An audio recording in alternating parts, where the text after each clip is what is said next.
It has been labelled the worst treatment disaster in the history of the NHS. The contaminated blood scandal led to thousands being infected with lethal viruses in the 1970s and 80s, with at least 2,400 people losing their lives. Well, this morning, more than 4,000 of those victims and their bereaved partners have been promised compensation finally of £100,000 each. But other family members have yet to hear whether they're going to receive anything at all. We're joined now by one of the victims, Rosamond Cooper, along with Jason Evans, whose father, Jonathan, died as a result of infected blood in 1993. Morning to you both. Rosamond, first of all, just tell us what happened to you. I've got a bleeding disorder, a bit like haemophilia. I was diagnosed with that when I was about 8 months old. From that point on, I was having clotting factor products. Those clotting factor products, when they were made from multiple blood donations, were contaminated with hepatitis C. I didn't find out about this until I was 19, and I didn't find out from my own hospital. I found out from a hospital I'd gone to for an operation. The impact it's had on my life is, when I found out, I didn't think I had a future. I didn't think there was anything to live for, because I knew I was going to get liver cancer. I knew I was going to die. I was seeing this in people that I knew, losing friends.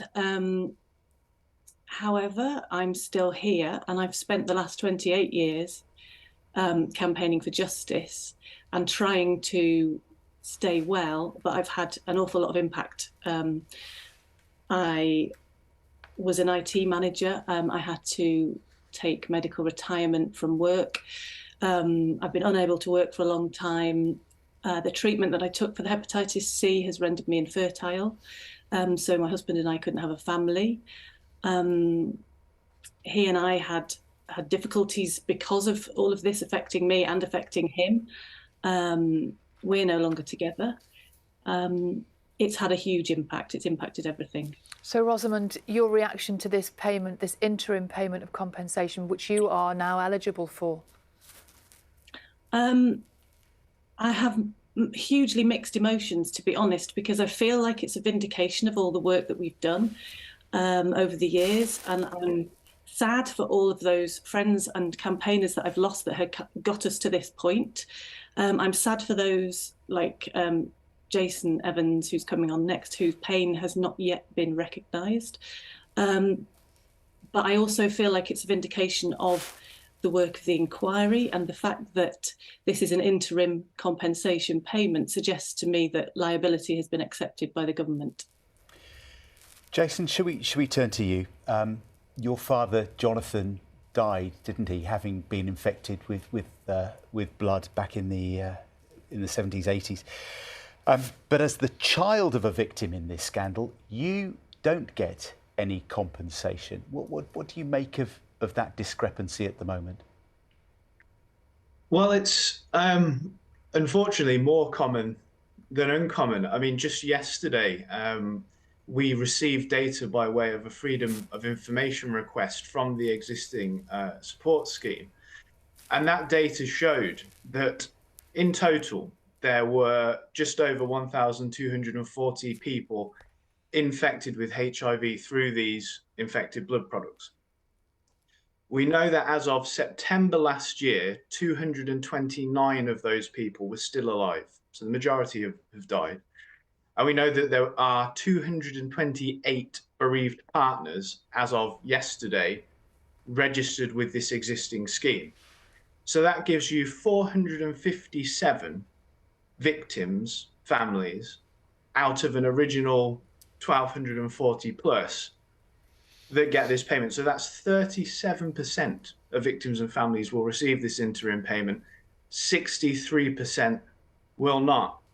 So there will understandably be many victims' families out there today watching this who, like Roz says, it's a bittersweet moment, because of course it is a step forward. It's good that surviving victims and bereaved partners will get this payment, but the majority, as we see from the data there, will not. And there seems to be no rational basis for it, really. The reason is because the existing support scheme has this ring fence, and that ring fence says we make payments to living victims or the families of victims if they were in a relationship at the time of their death and the person they were in a relationship with is still alive. And as we heard from Ros there, all too often, because of the infections themselves, these relationships break down. And also because the majority of people infected with HIV were children, relatively young men. They weren't in relationships. They didn't live long enough to have relationships. And so it, big step forward for some, but for the majority, another day of upset, I think, really. Yeah, so as part of that majority, as you remember your dad today and the loss that you feel from losing him, sort of where's your head at here? How do you kind of compute all of this talk of compensation for others, but for the same scandal?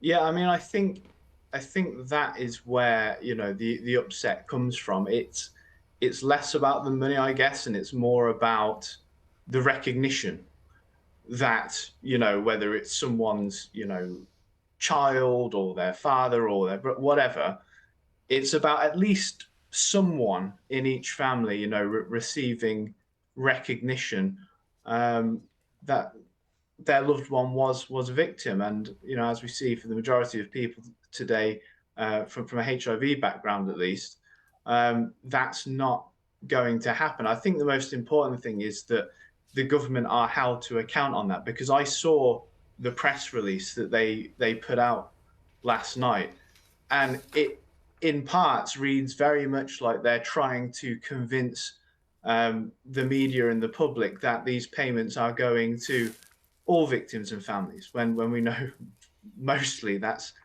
not the case. And so I do thank you guys as well for making sure it's recorded that that's not the case. And I also think there's something to be said for the fact that this announcement was done by way of an embargoed press release.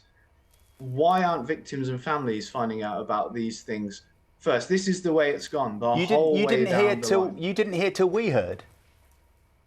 No. This came by way of an embargoed press release, this announcement. So what, you've heard this news through the media rather than through direct contact?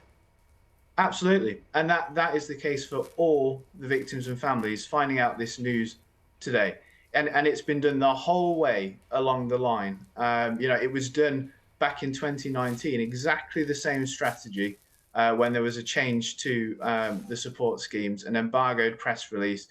I understand that at the minute Parliament's on recess, but they still could have put a minister up there. They could have been, it should have gone on maybe the government website first, but this was done by way of an embargoed press release hours before victims and families knew directly.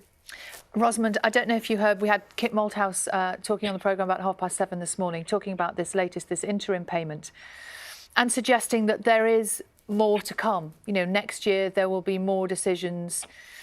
He wasn't specific about what those decisions would be, but what do people who have been so badly affected by this, what do you hope for now? What I would like to happen is that the recommendations in Sir Robert Francis's report for the framework for compensation be actioned now, so that the government can start to prepare that. They can encourage people who aren't currently registered with the support schemes, such as we've mentioned, to become registered, so that when Sir Brian Langstaff produces his final report, action can be taken straight away, because as we know, this is something that where somebody is dying every 4 days. So even just waiting till October potentially for these interim payments has an impact. Waiting until the end of the inquiry has an impact. If then the government react and start putting measures in place that have already been recommended, it'll be too late. So I encourage them to be open and transparent and act now to put things together so that actions can be taken as soon as possible. Rosamond Cooper and Jason Evans, thank you so much for talking to us this morning about the situation that you are both in. Thank you.